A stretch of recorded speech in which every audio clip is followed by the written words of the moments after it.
Hello everyone and welcome to another exciting match of Jet Set Radio Future Bingo. I'm here, as always, apparently, to introduce today's match. In the yellow corner, out to dominate the competition, it's Yomsa and Nago from Team Fortress. And in the pink corner, we have the Divine Intervention from Team Jehovah's Favourite Catboys featuring Jammy Pat and Twinkachu. And today, in the commentators box, we have the duo that are more tired than a garage full of mechanics. It's Ekla Precious and Ace Bats. How are you both today? I'm good, thank you. How are you, Ekla? I'm doing great. I'm glad you could join us in person this time. Man, we got all of SSC&K on the cast today, just, you know, in various different stints. Glad that you could make it. Yeah. Alright, so today's game 2, match 2 of the day. Jehovah's Favourite Catboys looking for their first win up against the current league leaders Team Fortress, who are undefeated and looking to keep that up. They look like the best team in the tournament, but also we don't know until we see Sickos play a bit more as well. Also, we don't know Jehovah's Favourite Catboys' true power. They played at 2 a.m. last match they did. That's a very good point. To play for, right? That is a very good point. We'll see what playing at a reasonable hour of the day does for them, and whether it's going to be the mental advantage they need to put up some real competition up against Team Fortress. Ace Bats, are our teams ready to play? Can we move over to the game screen? Good question. Let me check. And while Ace Bats is checking, how are we doing, chat? Hey, Nay's here. Hi, Nay. Welcome, everybody, to game 2 of the day. Everyone's here. Bingo enthusiasts.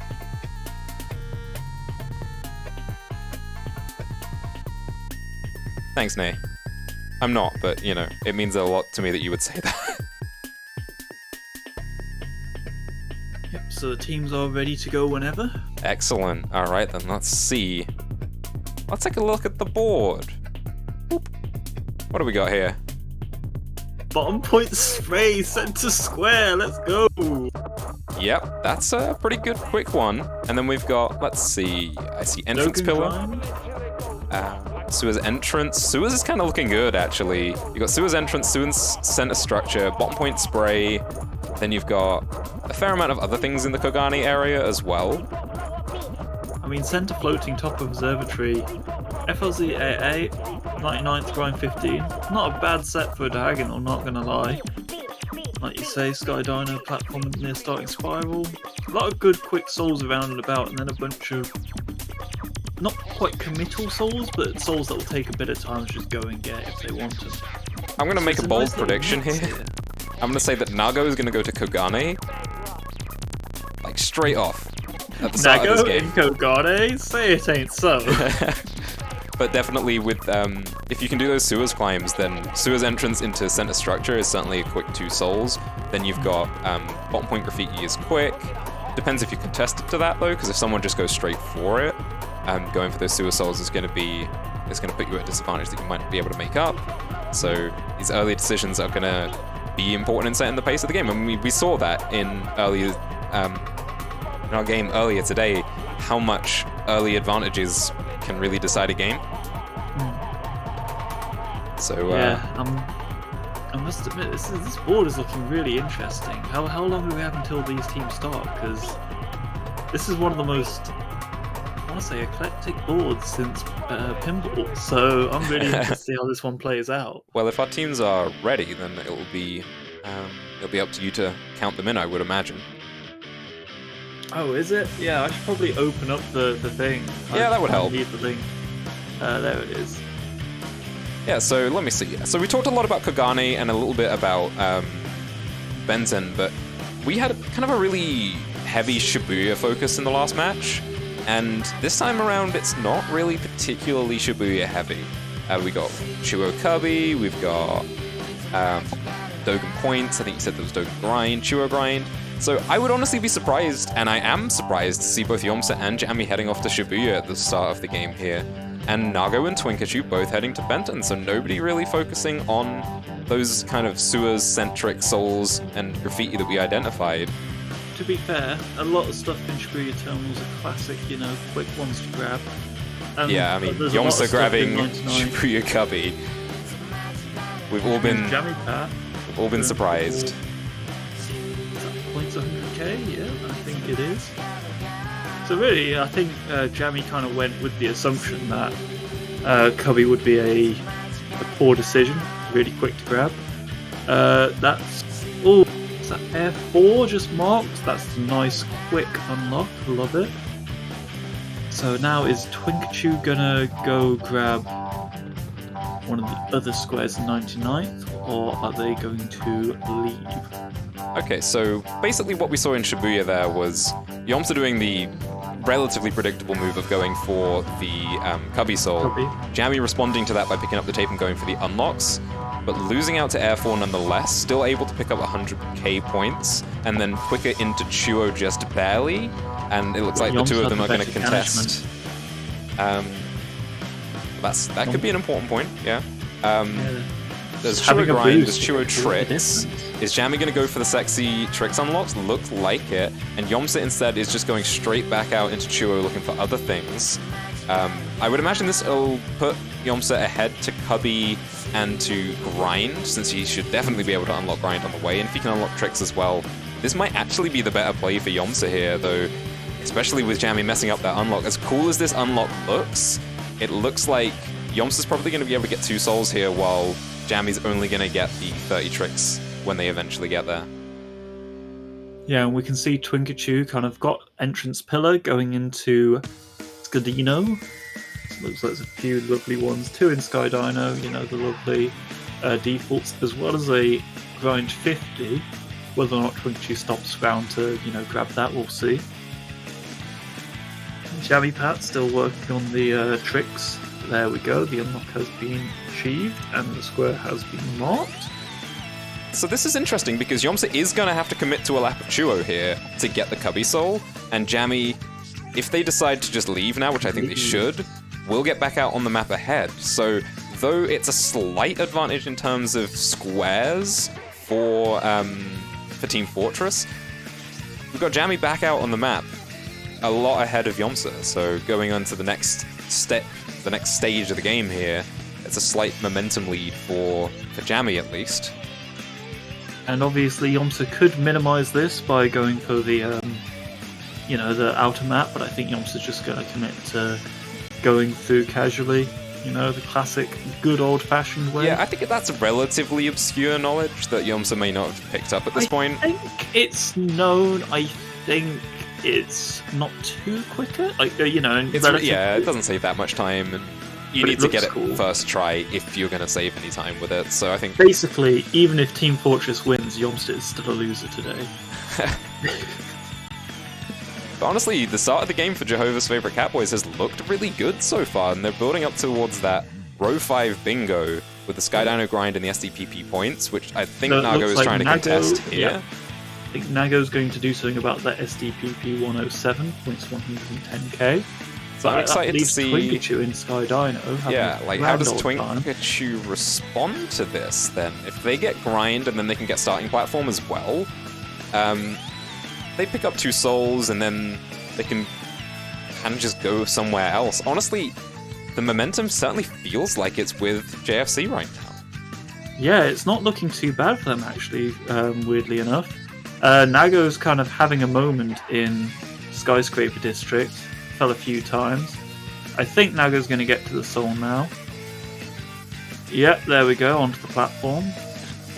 And Yomsa now heading out to sewers. I think early bottom point graffiti kind of has to be done here for Team Fortress. They're slightly behind on squares, and that would also it would set them up for the row column 3 and also deny the row 3 bingos. I mean, the bottom left to top right is not a diagonal that we have to worry about this game, but technically the top left to bottom right is something that JFC could work on as well, so I think bottom point graffiti is certainly of quite high priority this game. You're also stopping off for the entrance pillar soul as well, because that does build up on that column 3 bingo as well. So this is a pretty good play from Team Fortress, but then you look at the Sky Dino grind, which is going to block that column 3. Twinkachu's there, but I'm not sure that that Team Fortress know that, actually. Yeah, though, even with Sky Dino they Grind picked up 50, 2 other souls there. So, yeah, never mind. the defaults. So they should know Grind this. 50 is going to be a lovely single square. However, deep into the dark side, it's never the easiest way to, or never the easiest spot to be in when you need to escape. Is Twinkachu just I think leaving? Yomsa just needs to go for bottom point spray here. Yeah, he's gonna. Instead of committing to try and get the other stuff that's in sewers, which was center structure, and it's only center structure, so it's really not that high in priority. Looks like Jammy's not going into bottom point, unless just grabbing a few cans beforehand. Yeah, looks like grabbing a few cans beforehand. I am incorrect. Egg on my face. So bottom point spray really is kind of the deciding score, I think, at this point, because you've got, Yomsa's just marked bottom point 129, right half pipe, the classic.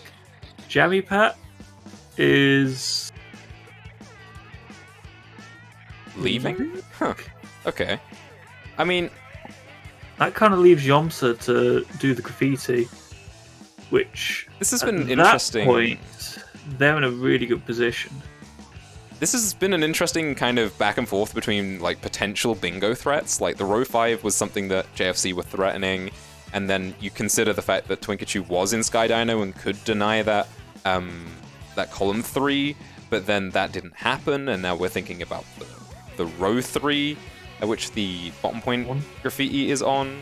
There are a lot of bingos that have kind of started and not really gotten really very far, but then there is the top row 1 bingo that kind of snuck up on us from Team Fortress, which is the Kibo Air 4.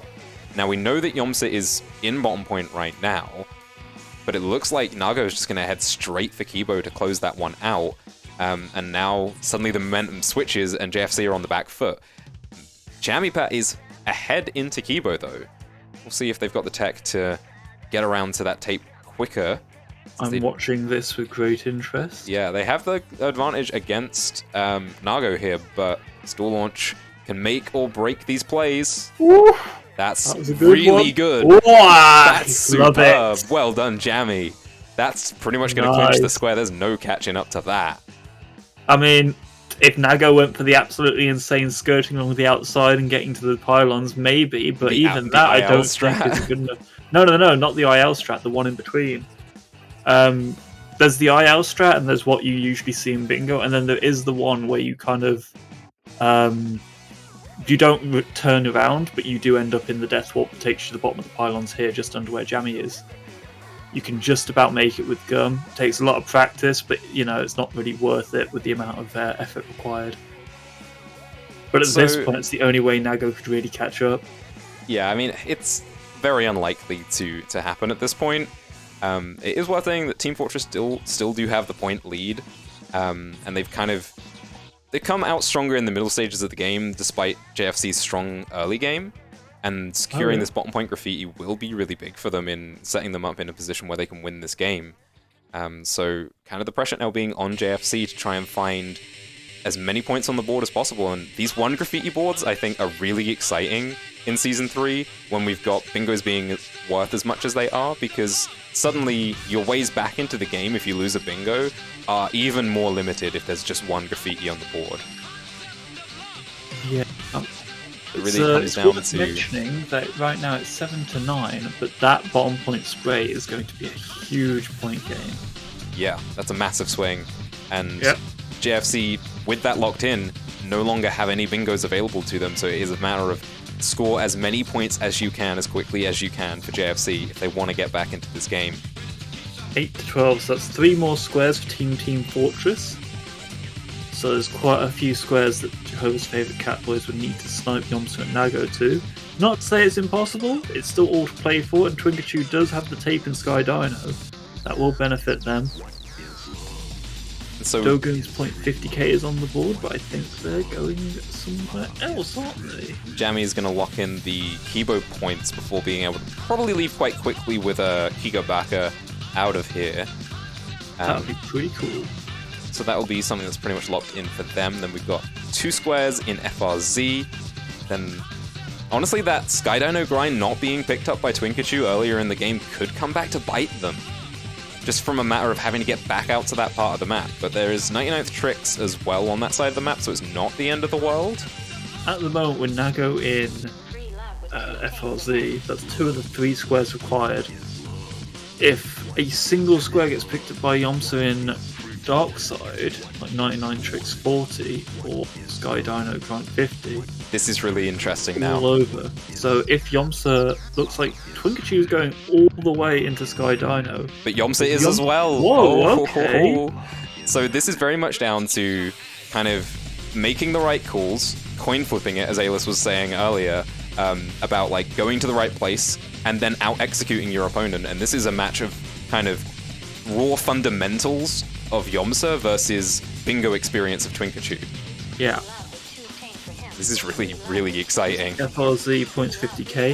I think Yomsa might have got greedy on the bingo, but I think that absolutely ignores the win condition of just a single square anywhere. Jammy's kind of in sewers at the moment, could potentially get center structure with some good movement while Nago's chilling in FRZ. And then it's just a case of, can Twinkachu get these 2 squares and then follow it up with Dogan 50k?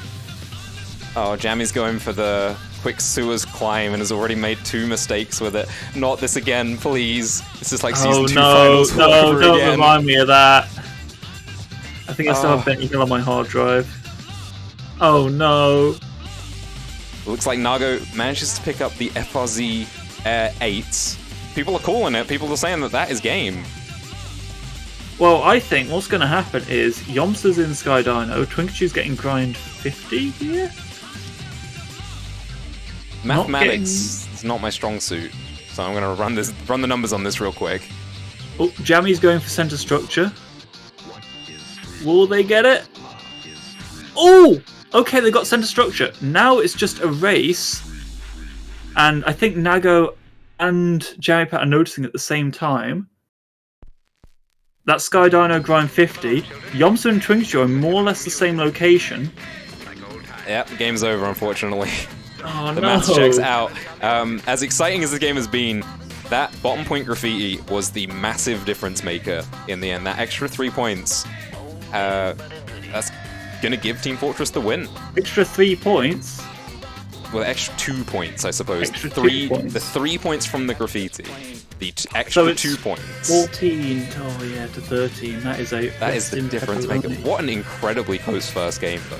I mean, we came in talking about Team Fortress being one of the strongest, if not the strongest teams in the tournament, and JFC being kind of an unknown quantity given that their first game was at 2 a.m. This was a lot closer than I was expecting, I'm going to be honest. I mean, watching this play out, right, if we see this and it's down to 1 point between the 2 teams, that would be insane. Like, there have been teams that have gone up against Team Fortress and, well, they definitely didn't leave the same as they entered. Yeah, I mean, this is the closest a Team Fortress game has gone so far this season, by far. Yeah. Looks like Nago's going to get Tricks 40. Unless something really funny happens. No comedy today. Dogan points 50k. Should go over to... Oh, goodness. Should go over to Jammy, but, I mean, should still go over to Jammy. Yeah, really, really close final score in this game 1. We may have a very exciting match on our hands if things continue to go this way. Well, Twinkachu and Jammy just kind of got a few squares in, like, slightly quicker. That could have gone the other way. Like, I'm really interested to see how this next match goes, because that was closer than I think I'm going to be honest, I think I'm going to speak for everyone. I don't think anyone was expecting a match this close. I think, like I said earlier, we don't know the true power level of Jehovah's favourite Catboys, because the last game they played, they were absolutely floored by the fact that they were doing it in the really early hours of the morning. Yeah, I mean, and both that is... players are really good at bingo, but we don't see them enough to kind of know just how powerful they are. It's a very... They are a bit of an unknown quantity, yeah, definitely. Well, that's real cool. I'm going to keep my eye out for another board. I'm going to build that one. Let's see here, what have we got?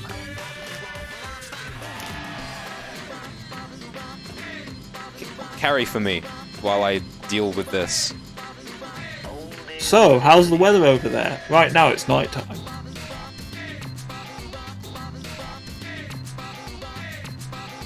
That's just plain poppycock. Yep. How are you, chat? Very nice, thank you. You having fun? I'm having fun. Good job, Base Bats. Good job. You're the professional commentator here. I'm also the person doing tech. I'm also the person sitting on my backside, so... Okay, so... Team Fortress, that's definitely the closest they've had to play a game so far. What was it about JFC that really kept them in that game? It must have been the early game was really strong. They planned ahead. They know who they're up against. Jammy went in Shibuya Terminal with no intention of going for Cubby, and that was probably... I think that's kind of a sign of what their mindset could be, is they know there are some souls they cannot win when up against Nago and or Yomsa. But they also know that Nago and or Yomsa are going to go for those souls, which they can use to their advantage depending on the board. Yeah, like I say, there was a good mix of souls on that board. A lot of quick ones mixed with a lot of committal souls. Yomsa committing to Churro Street. Fair enough, Jammy got that one soul, but got out quite quickly after getting that soul. I think it's the bingo knowledge from between Jammy, Chapat, and Twinkachu. They know where they can just go in, get out, and if they can just go full aggression, grab as many squares as possible, they could just win this. Yeah, I think that's a really good, succinct analysis of what JFC did right in that first game, and I think looking back at that early game, that's a really good point to review for, I think, any bingo team. And it's not just when you're playing against Team Fortress, but also, just playing bingo in general, of knowing which trades to make, just kind of evaluating your win conditions, not only at the end of the game, but in the beginning of the game as well, like that. And so, we move in to Game 2 between JFC and Team Fortress. Evo Grind 20, my beloved Center Square. Shibuya Air 3, Bottom Point Air 4, Light Wall Ride. I love Light Wall Ride. It's that soul on the Light Wall Ride. Not quite Dark Wall Ride, that's the cool soul. But that's also on the board though. Oh, Two nice. really good squares. I got really excited for a moment when I saw Jammy going into Dogen alongside Twinkachu, and in the end they chose not to team up in Dogen. I guess there's just not quite enough there worth it. Special is really good to team up like that, but it just didn't happen this time around. Maybe later in the game. But Dogen Pass actually goes over to Twinkachu, Air 3 in Shibuya, and Light Wall Ride quick and easily locked in for Team Fortress. This is another game with a lot of early game focus in terms of the souls that are on the board. So I think a lot of this early movement is going to be really important. And to that point, Twinkachu not going for the second default in Dogen, in fact just leaving out there. Is Jammy okay? Dark Wall Ride. Jammy is...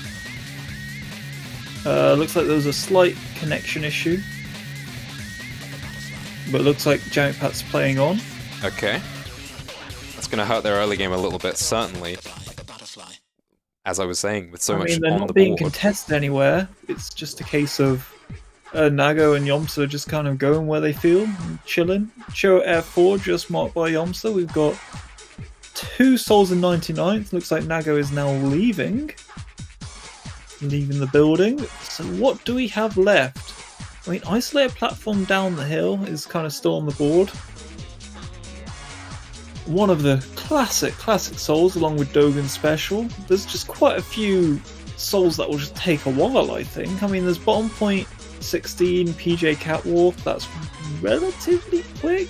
Okay, does it lead I need to point something out here as Team Fortress building up to the row 5 bingo.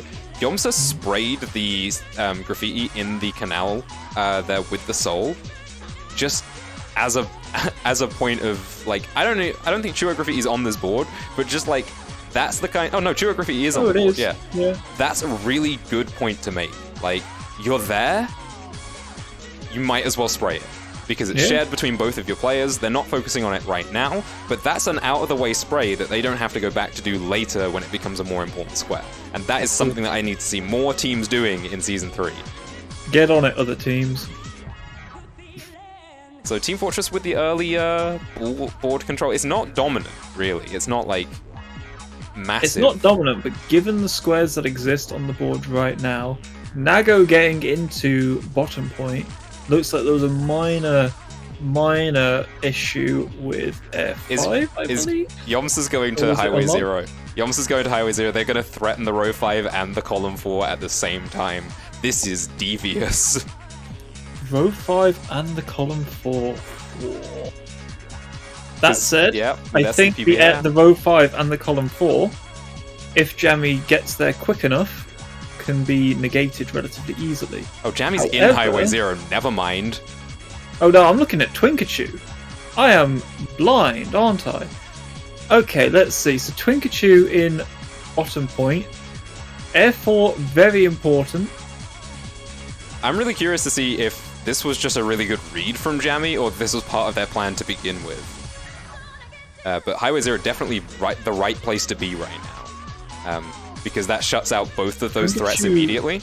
Leaving before Air 4, which is kind of scary. I don't know if that was just been taken away by Nago though, so...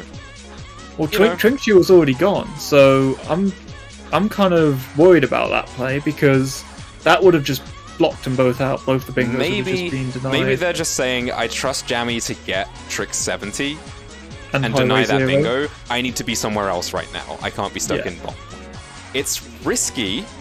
It's risky, and there's a lot of trust in Jammy to be able to get both of those souls. But it could work out. It could. And honestly, those are the kinds of like risky plays that I think are worth taking at some points. Like, you've got to know sometimes which souls you can give up, like which squares on the board you can safely give up. And with Jammy now locking in Highway 0 trick 70, there is no threat of a bingo there. They can unlock special, they can deny that. And honestly, a fair influx of squares on the board just in that Highway 0 part of the map for Jammy could get them right back into this game. What's Jammy doing? Just go, move. Going for the Death Warp, because special is there. Like, it's where the Death Warp takes you. But that was like, what, a few attempts? It's the classic... Jammy knows where to go and how to get there quickly, but sometimes it just takes a few attempts, and sometimes it just kind of takes a lot of the advantage out of it. But that said, I've seen a lot of Jammy people is in a position where Highway 0 unlock Soda could be doable, but Yomps is leaving. Yeah, I don't know if you need to do Soda right now. I think it's better just to go elsewhere on the map. I mean, it threatens 2 different bingos, both of which require graffiti to prevent. Yeah, but it also requires graffiti to complete. So maybe that's the logic that they're going for here. Depends if they can psych out good old Team Fortress. Nago looks like is enjoying good old Kibo. Going for that center square? Is there anything else in go? No, lower platform under wires, that's a good one. See, I don't know. I'm really thinking about this Soda now, because you're right, it does set up 2 bingos. It's a long one, and you don't have perfect information of where Yoms is. If Yoms is in Highway 0 doing it, then you don't want to get locked into that. That's what I'm thinking here. And I did criticize Twinkachu earlier in the previous game for not picking up the 50 tricks in Sky Dino while they were there. And I guess it's kind of hypocritical for me to then criticize Jammy to go for or to leave Soda. But I think just given that it's Soda and that you don't know exactly where Yomsa is, maybe that's enough information to not risk going for that. Then next move is really important. You say it's a bit hypocritical, so let me do it. Wow, look at these idiots. What are they doing? I would never make these mistakes, as I am a commentator. But yeah, I think the next move that Jammy makes off of the back of this has to be important. Like, it has to be big.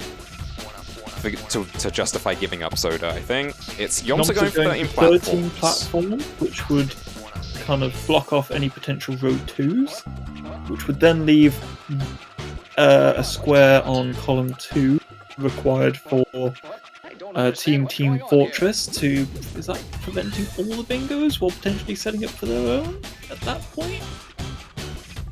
I think it is. Dogen's special is probably the most important square on the board right now in terms of bingos. Yeah. Who will go for it? Who will go? Today I'm going to enjoy Dogen's special. you know, they could co-op it. We've seen it happen before, but with Nago deep in Kibo right now, I don't think it's going to happen. I think Yomso will probably just head and pick that one up when he's done in Chuo.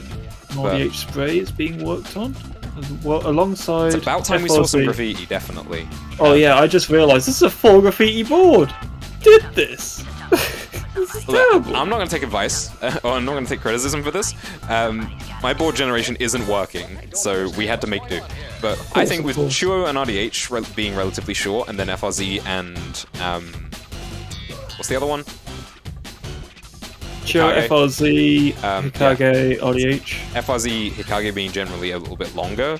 There's a bit of diversity in that, and then there's also the potential to co-op them to speed things up if you need them to be sped up. Well, at the moment, we're seeing 3 of the 4 graffiti squares, each being worked on by a different player, and Nago just kind of like relaxing, really.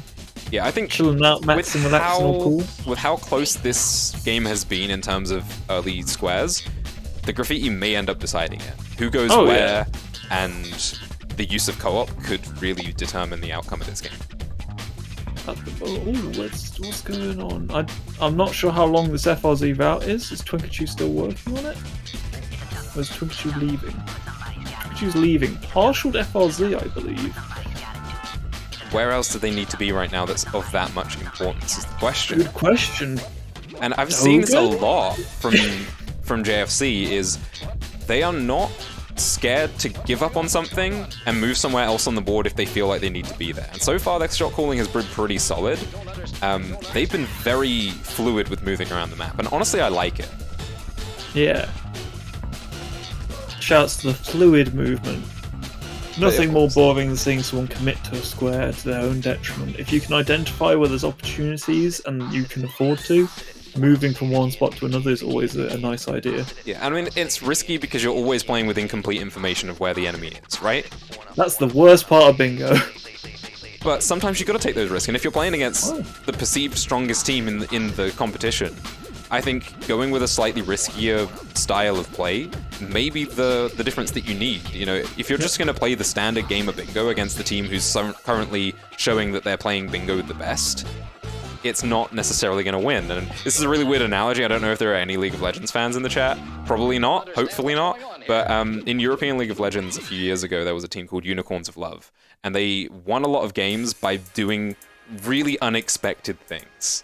And they got a really big fan base because of it. They got a fan base, including me, because of it. Because they went up against teams who were objectively better than, objectively stronger, with better players and better team management and such. But they spent a lot of time thinking about what can we do that they won't expect? What can we do that goes against the grain? And honestly, that's kind of what I'm seeing from JFC here. Like, they are not afraid to go for plays that might not be the objectively correct play, just based on the context of the game and who they're playing against. So for those of you that aren't League of Legends fans, shoutouts to working smarter, not harder.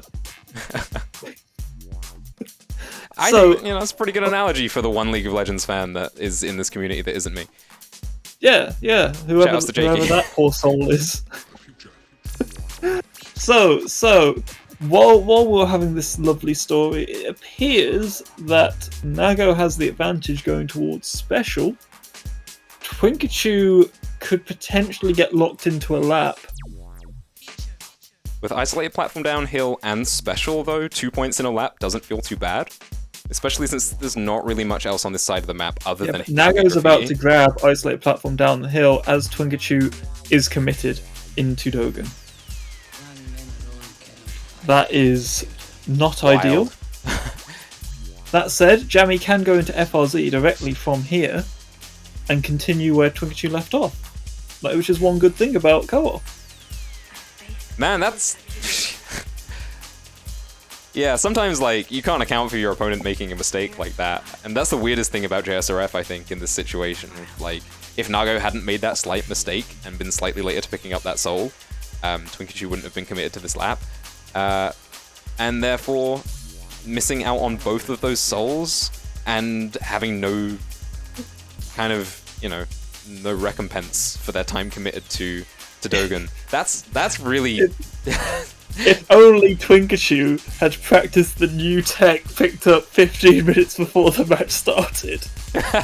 They could have not committed.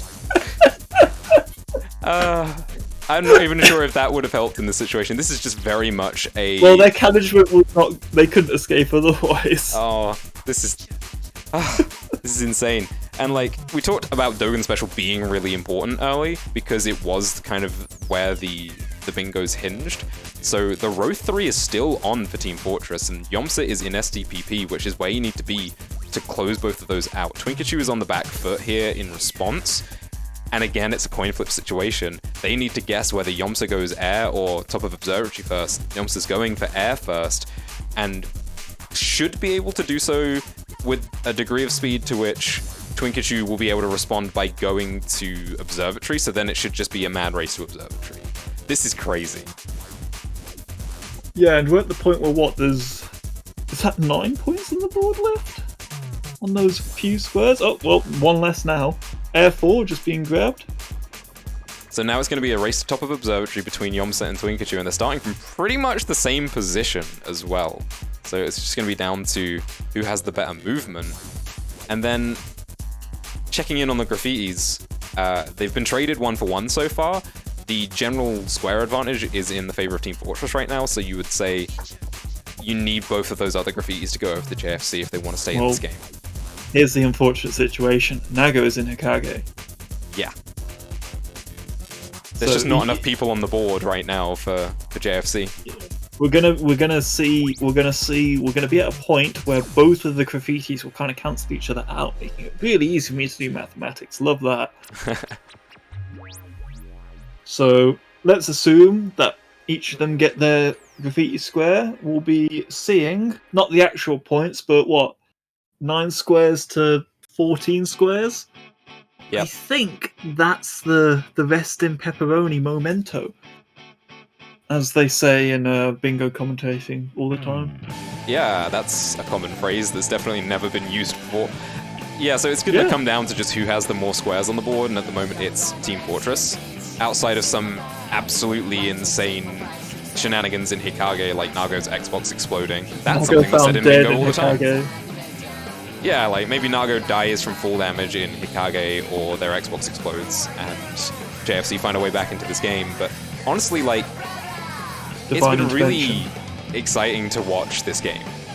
Like, even though JFC, are looking to lose this one 0-2, they have given this top team a real run for their money. Yeah, I mean, just going back to what I said earlier, this is a very, very powerful team, and it's almost easy to underestimate them just based on their last performance. But given that they are a strong 2 players with good they're a good team, good synergy. I'm just remembering that their first game was against Sickos as well, and their second game was against Team Fortress. So it only really gets easier from here. Yeah. Right? So this is still absolutely a candidate, and with looking so good against Team Fortress, this is certainly a team that we need to keep our eyes on as time goes on in the tournament. I think if you thought Team Fortress was an easy team to beat, then you're in a good position against Jehovah's favourite Catboys. But if you thought Team Fortress wasn't an easy team to beat, well, you've got something to look forward to against Jehovah's favourite Catboys. And yet, I mean, we did see both other teams playing earlier today, 100% FC and FRZ Graffiti, have looked to have made significant improvements in their gameplay from their first showings as well. So, honestly, we're not really going to know the full power levels of these teams until we've seen them all play, and that's the wonder of the round robin, is that anything can happen as time goes on. Some teams are going to get better and stronger as they play, and I think we've definitely seen that from a lot of teams. And that puts the pressure then on the top 2 teams, Sickos and Team Fortress, to keep up with that. You know, they can't rest on their laurels while the other teams are constantly improving. And I mean, we see it every season. There's always a team that will peak really early on, and everyone's like, oh yeah, that's a super powerful team. But as the season progresses, and each team gets more comfortable, you know, playing with their teammates and improving their strategies, the gaps between each team aren't as big as you would initially expect. Yeah, I think honestly the first couple of games are the biggest stomps, yeah. Yeah. I mean, Jet Set Radio Future Bingo matches are like pancakes. The first few never kind of come out right, but the more you kind of get into them, the better they get. Sure, I mean, Shrove it's Tuesday, Pancake Tuesday, Day. don't forget. Yeah, it's Pancake Day soon. It's a very timely analogy. Good job. Well, it looks like the Hikage Graffiti is going to be locked in here by Yomsa, and that is going to score the game for Team Fortress. But damn good effort from Jehovah's favorite Catboys. And with FRZ soon to be locked in by Jammy, that means it's just Soda left on the board, which in the end it wasn't game breaking, so we can't really fault Jammy for leaving it behind previously. Of course. And Looks I think like Soda's gonna go get Soda. this was a really insightful game in seeing how JFC play the game. I think this, for later opponents of JFC, is going to be a worthwhile match to rewatch and just understand kind of what their decision-making process is when they play the game, because I think it's very different to other teams. Yeah, I think this is... I mean, I don't want to say it was an impressive showing from Jehovah's favourite Catboys, but I was thoroughly entertained. I thought this could potentially go either way, which, for teams going against Team Fortress, I must admit that's not how I feel every match. Team Fortress have shown that they have a lot of skill, a lot of promise, a lot of good teamwork, and a lot of teams, I think, can be a bit intimidated by that, if I'm being completely honest. I think teams will go out, they'll go, we'll win if we win, but Team Fortress, that's the one we should be scared of. Jerry Pat and Twin Shoot, they just went for it, and they didn't do too bad either. Yeah, I think it's going to be really exciting to see them play their next couple of games as well, against arguably easier opposition. Yeah, and as we can see from Jerry Pat's screen, if you're going to put text on your stream, that's how you do it. Other players take note. And Yep. yeah, so I mean, we've talked a lot about kind of how TF seem to be the strongest team in the tournament right now, and that Sickos looked really good in their first game, but we still haven't seen Sickos play another game yet. So, the second spot is definitely open to debate right now. Well, there's only one way we'll find out who's in which position, and that's through more matches of Jet Set Radio Future Bingo. Yeah, so I believe we're going to have a super week of games coming up this next week. We have It's always a super week with Jet Set Radio Future Bingo. Okay, but we do have one extra game because we do need that 100% FC versus Sickos game that we needed to make up from week 2, and then we'll also have our week 4 games coming through as we get closer and closer to the epic conclusion of the round robin. I believe this week is the week that we get to see Sickos versus Team Fortress as well, which is going to be huge. That's going to be an exciting match. Those are the two teams that everyone kind of expected a lot from. I say expected a lot from, like they've defied expectations. Point being, these are the two teams, they're first and second at the moment, right? That's right. That's going to be interesting. That will really define who's the top dog, as it were. But the up dog, as some may say. I think the other 3 teams they've shown today that they can give as good as they get. And this may be a really close tournament as we get towards the end of the round robin, remembering that only 4 spots available in the playoffs. One of these teams is going home at the end of the round robin, and every game counts, So that's going to do it for this particular match. Jehovah's favorite Catboys put on a good showing, but it was a 2-0 win for Team Fortress in the end. Do you want to see if you can... Team Fortress want to come in? Yeah, see if you can bring them all in. How you doing, chat? You enjoying the bingo? That was a good game.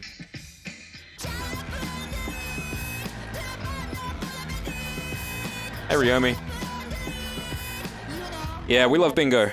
Honestly, it's an absolute pleasure to get to bring you all bingo content on a regular basis. Don't worry, Twinkachu, you did good. It was a really good showing. I'm really excited to see this next week of games. Given what we'd seen today, anything can happen in the games that we've got coming up, and they're going to be really important in kind of establishing the standings as we kind of reach the halfway point of the round robin. Hey, we got our winners. Hi. Welcome back. I'm going to turn down the music. This birthday cake is loud as all hell. There we Too go. bad, no bon appetit. Okay, now we can actually hear you. Hello. That was a lot closer than your previous games. Yeah, game one was a bit of a... I don't know, Dicey. We played kind of bad. It wasn't really good. It was bad play from both of us. I feel like game two was pretty decent though. Like, Yeah. I feel like I think that this team is a lot better than people may think it is from, you know, their weird 2 a.m., 3 a.m. 2-3-8. Yeah. fest. Because that game makes... I mean, that was like, also just for Scrappy. Yeah, exactly. Well, that's true, but it also, like, they were playing Shattered. like morons. They were playing like morons because they were just like, it was fucking 3 a.m. and they shouldn't have been playing. But, like, I don't know. Yeah. I think this team is pretty Yeah, decent. this is better than the Diller Suffix team and the 7th Ace team. Yeah, game All one, right, there's your take. All right, I like it. So actually, on the commentary, we were kind of identifying what makes this team so good, and it's that they don't seem to hold any reservations in dropping what they're doing and moving somewhere else on the map. So were they a difficult team to predict and to respond to? I think in game, what was it, game one or was it game two where we just like were completely lost as to what like either of them were doing for like I think that was 5 the minutes? second game. Yeah, Then they marked RDH and then Oh it was yeah, FRZ like 10 minutes later or whatever, right? Yeah, because we were thinking the entire time, like wondering if they were doing Chuo graffiti, and then the question was, are they going to be doing Hikage or RDH? And Yeah, we somehow got no information. Yeah, And we kind of saw the two prongs of that in the two games where it made for a very, very close game one, and then game two it just kind of led to you kind of beating them out in certain parts of the map, sniping them to certain things, and as a result they just kind of couldn't get the same foothold they got in game one.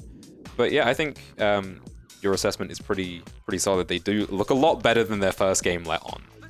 Yeah, definitely. So what was Jamie doing during the first game when I was doing bottom point? I'm still confused. You're gonna have Do to you watch the remember? VOD because I don't remember. What happened like a game ago? Like, what are you talking about, Yamsa? I do. I don't know. I just remember in game two, Yamsa was doing Chuo graffiti, and we were just like trying to. We were like, oh, they're probably like maybe they're just co-opting Chuo graffiti, and then Yamsa was like, you know, like narrating where he was the entire time, and then he got Chuo graffiti, and I just said, we have no clue where they are and what they could possibly be doing. Because Yeah. they could be doing literally anything. Because like there was Like there two was of the such a long- graffitis. Yeah, it was such a long portion of time where they did nothing, and like and there's 4 graffitis on this board, so like they could just be doing the graffiti. Oh yeah, they were. There was a moment where like 3 separate players were each doing a different graffiti. It was very nice to Oh. watch. I see. I was kind of disappointed in you not being a Kage, to be honest. Well, I mean, because I just thought that, well, if everyone's doing graffitis, like that means I can just do like I can just pick up all the souls. That's a good Not read. thinking of the aesthetics. What a bad team. My production value. Yeah. Oh no. Okay, whatever so you do. final question. Your match for round 4 of the round robin is against Sickos. Now we've only seen them play once, but it looked really good. But then there is also the 3 a.m. factor to consider. I think the general perception has been that they are a really strong team. So how are you feeling about that particular match? Are you gonna make special preparations? Are you worried? Easy 2-0. All right, you heard it here first. To give the more, I don't know. I think that we definitely see Krabby and Nay as probably the for us the team to beat, you know, to watch out for. No, yeah, that'll be a preview of grand finals, most likely. Probably, at least in our heads, definitely. Yeah. I don't know. There won't be special preparations, but I don't know. Okay, Yeah, that's we're too interesting. stupid to do Lots of that. practice and stuff. Because I Imagine know thinking that, we would prepare. Sickos have actually mentioned that they do make special preparations for the opponents that they're facing.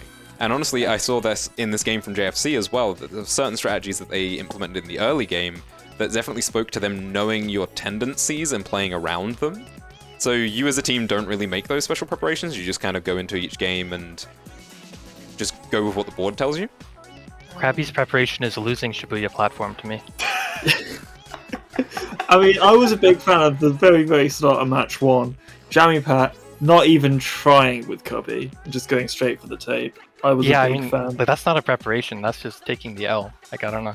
If that's what they I mean don't by know. like preparing, then Knowing to take the L, like a lot of teams, they think, oh, we can probably beat Yomsa to it. Who No, they cares? don't. No, they. Who thinks? Hold on. Who Krabby. thinks that? Well, Krabby can. Krabby Krabby does. beats me but, to like, Bust Soul and Cubby but Soul all the most, time. but like you say, like most teams, it's like what? They're very prideful. You need to know this. The other teams, they are talking about you behind your back. What is this mental Nice. warfare from Ace Yeah, Bats what is right now? happening? This What is is not happening? impartial commentary. What is I don't happening? trust the British. I think It's partial commentary. What is this? the point Yeah, the Brit- yeah. I'm trying to make here, ignore Ace Bats. The British point are not I'm to be trying to trusted. make here is They're that not to be trusted. every team has a slightly different approach to Yeah. games, and I guess yours is just to be better than the opponents. Just win. I mean, Go I think that you shouldn't be going into games kind of scared of teams because like that's gonna make you play in like a risk-averse way where instead of trying to win, I mean this is such a cheesy thing to say, but like especially in bingo it definitely applies. It's like you're not trying to win, but you're trying to not lose too hard. Like if you're like giving Yeah, up I on agree. if you're like giving up on like important squares just because you think that you're gonna get sniped to them, and then instead you get like you go for you just like give up on bingos and stuff. It just means that you're gonna lose by less points, but like you're still losing and you're not taking the risks that you need to like win. So But Alright, on yeah, your I like point that. I of think- on your point of not being afraid, courage is not the absence of fear. I learned that from Portal. yeah, Okay, so just trying to wrap this up in a degree of urgency. Thank you for your insight. no problem. I like hearing what you guys have to say about the game, and it's cool to hear that you're both on the same page, though you have very different ways of expressing it. Thanks for playing. We'll see everybody next week. This week, next week is Sunday, so it's technically not Next week. the week of yet. So yeah, we'll see you all Depends on next where you week live. for 3 more games of JSRF Bingo, And including. hopefully a bit of pinball. Ooh. Oh, pinball. Oh, Pinball is making an appearance in Super Week of all things. Excellent. And yeah, we're going to have that headline matchup of Team Fortress versus the Sickos. Thank you for watching, and we'll see you soon.